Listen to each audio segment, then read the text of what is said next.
Lucky persons అని ఎందుకు అంటారు తెలుసా? వాళ్ళకు లక్కుతోని కలిసి వస్తది కాబట్టి.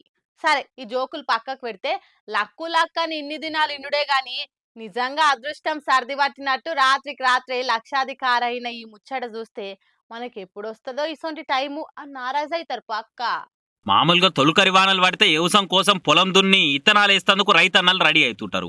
కానీ ఈడ మాత్రం వాన పడ్డదంటే చాలు పలుగు పార పట్టుకొని సద్దులు కట్టుకొని వజ్రాల వేట సురు అవుతుంటది. కర్నూలు జిల్లాలో తుగ్గలి, మద్దికేర, పెరవలి, పగిడిరాయ, జొన్నగిరి, ఎర్రగుడి ఇట్లా మస్తు జాగాల చాలా మంది ఇదే వజ్రాలు దొరికి బతుకు బాగుపడాలి, లచ్చలొచ్చి పడాలని తల్లారుతుంటారు. ఇట్లా మొన్ననే తుగ్గలి మండలం జొన్నగిరిలో ఉండే ఒక ఆయన సీజన్ కాని టైంలో డ్రైవర్ గా పని చేసుకొని పొట్ట పోసుకునేదట.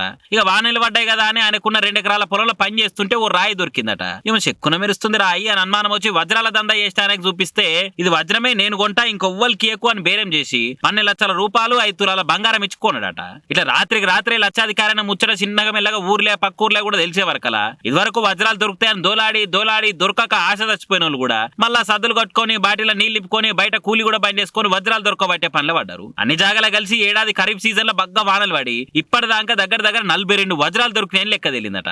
ఏం తక్కువ వారానికి 4 నుంచి 8 వజ్రాలు దొరుకుతున్నాయట. ఇక ఈ ముచ్చట్లు ఇంత వైర్ల ఎంత తెలిసే వరకలా తెలుగు రాష్ట్రాలకెళ్ళే కాకుండా బెంగళూరు, చెన్నై, బొంబాయికేళ్ళు కూడా వచ్చి వజ్రాలు దోలాడి లక్కును టెస్ట్ చేసుకుంటారట కొందరు. మన అదృష్టం ఎవరికి కలిసి వస్తుందో, లక్ష్మీదేవి ఎవరి జేబులే పడుతుందో చూడాలి ఇంతమందిలా.